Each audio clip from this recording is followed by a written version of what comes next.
Peter Chadwick, born in England to an affluent family, lived a comfortable and privileged life. His father, a successful real estate investor, enjoyed a multi-million-dollar income, provided Peter with the best education from an early age. He attended prestigious schools and received a solid academic foundation. When Peter reached his teenage years, his family relocated to the United States of America, settling in the state of Pennsylvania. He attended high school in Bryn Mawr. After high school, Peter pursued higher education at Arizona State University. During this period, he met Qui Chu Lim, known to most as QC. QC came from a Malaysian family with vast wealth and connections. She was the younger sister of a prominent businesswoman who owned the largest latex glove manufacturer in the country. Despite their opposite personalities, Peter and QC hit it off instantly. While Peter was reserved and socially awkward, QC was known for outgoing nature and quick wit. Their differences initially attracted them to each other, and they continued to date through their college years. Peter's acquaintances described him as being notoriously difficult to get to know. On the other hand, QC was known for her charismatic and engaging personality. She was the life of the party and always made people around her laugh. Her intelligence, combined with her infectious charm, made her a magnetic force within her social circles. Eventually, Peter and QC tied the knot and settled in Newport Beach, California. This picturesque location was home to millionaires whose lavish mansions lined the streets. Peter and QC fit right in, driving luxury cars and wearing designer clothes. They lived in the lap of luxury, surrounded by others who shared a similar lifestyle. While Peter managed his father's properties, he remained home a lot, while QC stayed at home and cared for the house and their growing family. Being a dedicated and driven parent, QC ensured that her 3 sons had the best life had to offer. She believed in the importance of a well-rounded education and pushed them to study hard and achieve high grades. Additionally, she encouraged them to participate in extracurricular activities and sports, teaching them the value of teamwork and physical fitness. QC wanted her sons to have a global perspective. By exposing them to different cultures and languages, she hoped that they would develop a broader understanding of the world. She believed in the value of travel, and she took her sons on frequent trips to broaden their horizons. From visiting ancient ruins to experiencing different cultures, QC believed that travel was a valuable learning experience that would shape her sons into well-rounded young men. Despite their wealth and success, the Chadwick family remained private and low-key. They preferred to keep to themselves, preferring to focus on their family and close-knit relationships. However, everyone knew QC and Peter, and they would often be seen picking up their sons from the bus stop at the end of the day. On Wednesday, October 10, 2012, on a bright and sunny 70-degree day in California, QC and Peter's 2 youngest sons got off the school bus, expecting to see one of their parents. However, neither parent was at the bus stop. One of QC and Peter's neighbors witnessed the boys standing alone at the bus stop past 4 p.m., knowing right away that something was wrong. It was unlike either QC or Peter to leave their children stranded. The neighbor picked up the boys and drove them home. However, when she got to the door, there was no answer. Although Peter's car was not in the driveway, QC's car was present. Upon arriving at the Chadwick residence, the neighbor noticed several packages on the doorstep, indicating that no one had been home all day. Since QC was a stay-at-home parent and Peter worked from home, someone should have been present to collect the deliveries. However, no one seemed to be home. The neighbor became increasingly worried and decided to take action. She brought QC and Peter's youngest sons back to her home, where she notified the police to request a welfare check on the Chadwick residence. The officers investigating the disappearance of QC and Peter Chadwick arrived at the Chadwick home in Newport Beach. Upon their arrival, they thoroughly examined the outside of the residence. They noticed there were no signs of forced entry. After gaining entry, the officers found themselves in the living room, which appeared meticulously clean. The carpet was adorned with very distinct vacuum lines, indicating it had been recently vacuumed. As the officers walked around the house, they saw that it showcased family photos depicting what appeared to be a typical happy family. Moving on to the kitchen, the officers noticed a meal being prepared, but left unfinished. It was as if the person making the meal had vanished into thin air. The utensils and ingredients were scattered, indicating that the dish had been interrupted abruptly. After finding no leads downstairs, the detectives proceeded to climb the stairs of the Chadwick residence. Upon entering the bedroom of QC and Peter, the officers discovered signs of violence. The bathroom floor rug was bunched in the corner of the room. There was a broken vase on the edge of the tub, and blood was evident. This discovery prompted the officers to declare the home a crime scene and promptly call for backup. As crime scene investigators arrived at the Chadwick residence, they immediately noticed that a safe in QC and Peter's bedroom had been opened, and its contents were missing. This discovery led the detectives to believe that money and important documents were potentially stolen. The empty safe further intensified their suspicion regarding the couple's whereabouts. Without concrete leads, detectives contacted various institutions, including hospitals, jails, and the coroner's office. They conducted a thorough search to see if anyone matching the couple's description had been admitted or taken into custody. However, their efforts yielded no results, raising even more concerns about the fate of QC and Peter. On October 11, 2012, the San Diego Police Department received a distressing phone call from Peter Chadwick. He claimed he was calling from an Arco gas station approximately 100 miles from the Chadwick's residence in Newport Beach. In the call, Peter exhibited erratic behavior and rambled on incoherently. According to Peter, on October 10, he hired a man, Juan, to give an estimate on a painting job in his home. Peter stated that he had come across Juan while checking out an apartment complex he manages. As Juan went upstairs to assess the walls for future painting work, Peter remained downstairs working on his computer. While engrossed in his work, Peter suddenly heard his wife QC shout his name from the upstairs master bedroom. Instinctively, he rushed upstairs to find Juan strangling QC in the bathtub while also holding her underwater. Panicked and terrified, Peter attempted to intervene, but Juan pulled out a Swiss Army knife and kept him at bay, continuing the assault on QC. Peter stated that an altercation between him and Juan started, but QC was already dead by the time he mentioned this. After QC died, Peter claimed that Juan coerced him into wrapping the body in a green comforter, and then both of them carried QC's body into the back of Peter's Lexus. He alleged that Juan forced him to drive around Southern California with QC's body in the back seat. According to Peter, he was pulled over by a patrol officer with the California Highway Patrol, but the patrol officer let him go. Peter said he drove with Juan and QC's body for about 4 miles away from the Mexican border to an Arco gas station. At this gas station, Juan contacted his friend, referred to as Chi. When Chi arrived, they transported QC's body into a van and fled the scene, leaving Peter behind at the gas station. While on the phone with the dispatcher, Peter stated that he believed Juan and Chi were heading in the direction of Mexico, where they planned to dismember and dispose of QC's body. Police officers met Peter Chadwick at the Arco station and brought him into the police department for an interview. During the interview, the detectives investigating QC's disappearance noted several concerning details. Firstly, Peter was covered in scratches all over his body, suggesting an altercation had taken place. Additionally, the detectives observed a human bite mark on Peter's forearm, which further raised suspicions. When questioned about the alleged events surrounding his wife's disappearance, Peter displayed no emotion. This unusual lack of emotion contributed to the detective's suspicion. Furthermore, Peter demonstrated no concern for his children throughout the interview. He did not ask about them or express concern for their safety or well-being, which was yet another red flag for the detectives. With Peter in custody, the detectives returned to the Chadwick home to continue their investigation. Upon their return, they noticed that the walls had recently been painted. The discovery puzzled the detectives, as it contradicted Peter's claim that he had recently recruited Juan for a painting estimate.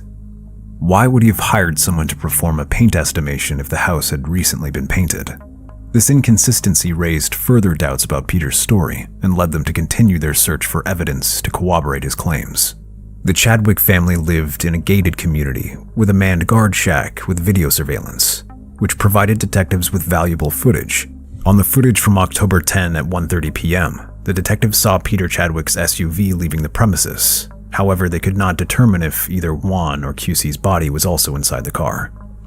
Further investigation revealed additional video footage of Peter's vehicle going through a toll booth on a freeway. The footage suggested that there was only one person inside the car. This discrepancy with Peter's original story raised suspicion among the detectives. The detectives then spoke to the California Highway Patrol officer who pulled over Peter Chadwick on October 10th. This officer confirmed that Peter was the only person inside the vehicle. In addition to the video footage, detectives discovered a handwritten letter by QC highlighting Peter's disturbing Google searches she had come across. One of the searches mentioned in the letter was how to torture. When the detectives reviewed the medical records of QC, they discovered that she had been recently diagnosed with sexually transmitted diseases. It was later discovered that Peter was engaging in affairs and was failing to use protection. Consequently, he brought the diseases home to QC. Several of QC's close friends came forward with the information during their investigation. QC's friends revealed that although QC had mentioned the idea of divorce to them, Peter was resistant. According to QC's friends, Peter would never agree to a divorce, as it would threaten his financial stability. QC had access to a significant amount of money, and in the event of divorce, Peter would lose access to this wealth. On October 11, 2012, Peter was arrested and charged with the murder of his wife. He pleaded not guilty to the charges, maintaining his innocence throughout the court proceedings. Peter's attorney contacted detectives 1 week after Peter's arrest.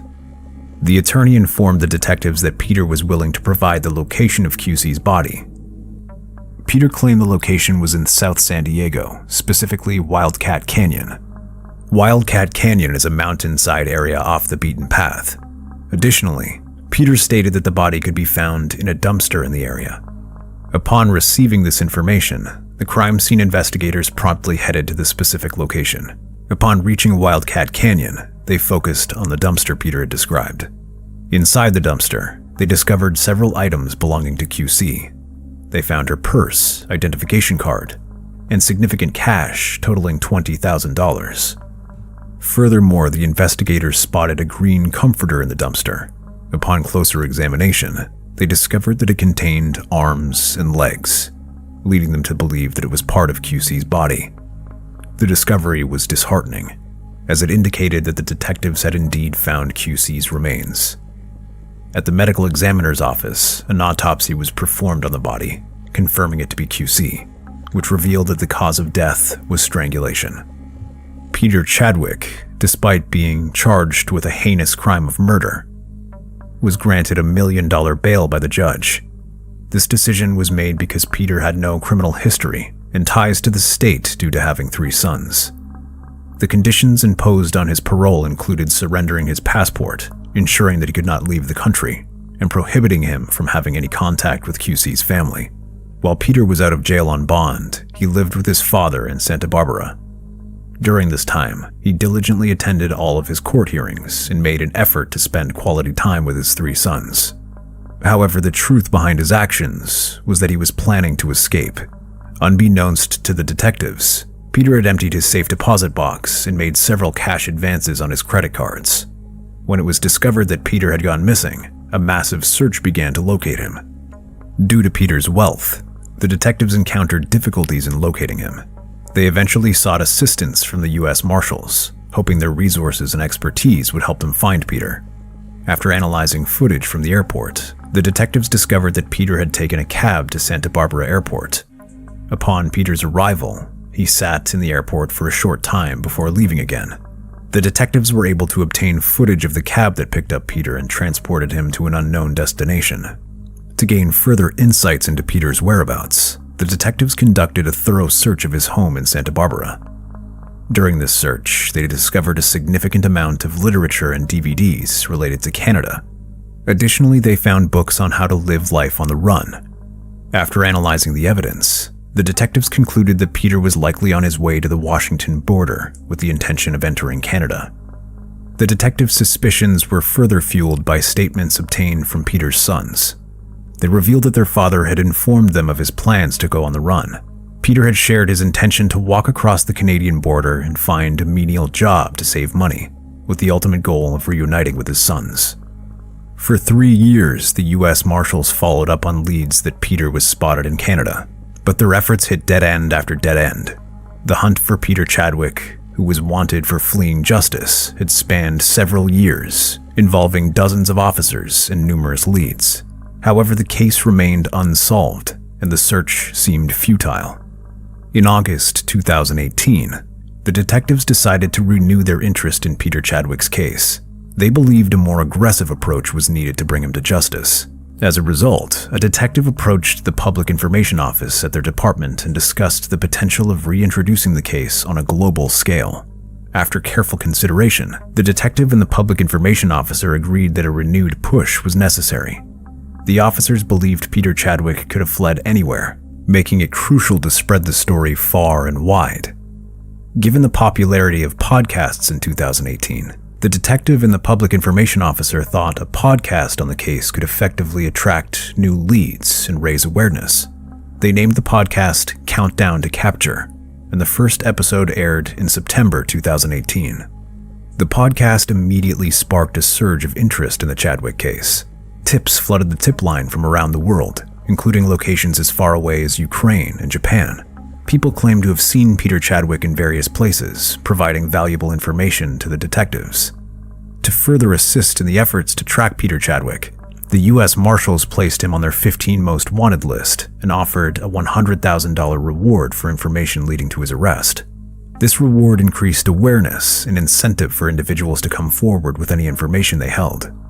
During the final episode of the podcast, Countdown to Capture, the lead detective left a direct message for his target. The detective made it clear that it was time for Peter to put an end to this case, urging him to consider the impact of his actions on his sons. In a stern tone, the detective warned Peter that the police would soon be closing in on him. As the search for Peter continued, the detectives and U.S. Marshals learned that Peter did not head towards Canada when he fled justice years earlier, but Mexico. They discovered that Peter was hiding in Pátzcuaro, a city that proved ideal for him to blend in and go unnoticed. Pátzcuaro is a charming town located in the state of Michoacán, Mexico. It is known for its traditional colonial architecture, with brightly painted buildings and cobblestone streets. The city is known for its colorful markets and traditional handicrafts, such as ceramics, textiles, and woodwork. Peter checked into a cheap hotel using the name Paul Cook and introduced himself as a relative of those who disappeared on the Malaysia Airlines Flight 370. This clever tactic allowed him to gain the trust of the locals and maintain a low profile. During his time in Pátzcuaro, Peter sought the assistance of a local realtor to help him find an apartment. However, the realtor later described him as strange and without a soul. Despite his peculiar behavior, Peter managed to establish a connection with a woman named Claudia Soto. The two began spending time together, and their friendship grew stronger. In May 2016, Peter, Claudia, and Claudia's sister embarked on a trip to a concert. Claudia's sister noticed Peter driving erratically during the journey and asked him to slow down. Instead of complying, Peter continued his reckless driving, leading to an accident. Claudia Soto was killed in the accident, while her sister sustained serious injuries. She was in a coma for 15 days. Meanwhile, Peter walked away with a limp. After the tragic accident that resulted in the death of Claudia and the severe injuries of her sister, the district attorney's office contacted the Soto family and asked them to sign a document granting Paul Cook immunity in Claudia's death. The document absolved Paul Cook of all wrongdoing and portrayed him as a good person who was not involved in the incident. Faced with the immense distress caused by Claudia's death and the suffering of her sister, the family agreed to sign the papers without asking questions. However, after settling the initial shock and grief, they realized they had made a huge mistake. Unfortunately, by then, it was too late. Peter Chadwick, the main suspect in the case, had fled once again. As the search continued, the U.S. Marshals learned of Peter's presence in Val de Bravo. Val de Bravo is a small and charming town in the Mexican state of Puebla. It is known for its picturesque scenery, crystal-clear lakes, and lush forests. Peter became frightened after seeing an investigation report broadcast about him. 2 hours later, when his iPad stopped working, he was convinced that the marshals had found his location. As a result, Peter hastily left town and headed to Cholula. Cholula is considered one of the oldest continuously inhabited cities in the world, with a history that dates back thousands of years.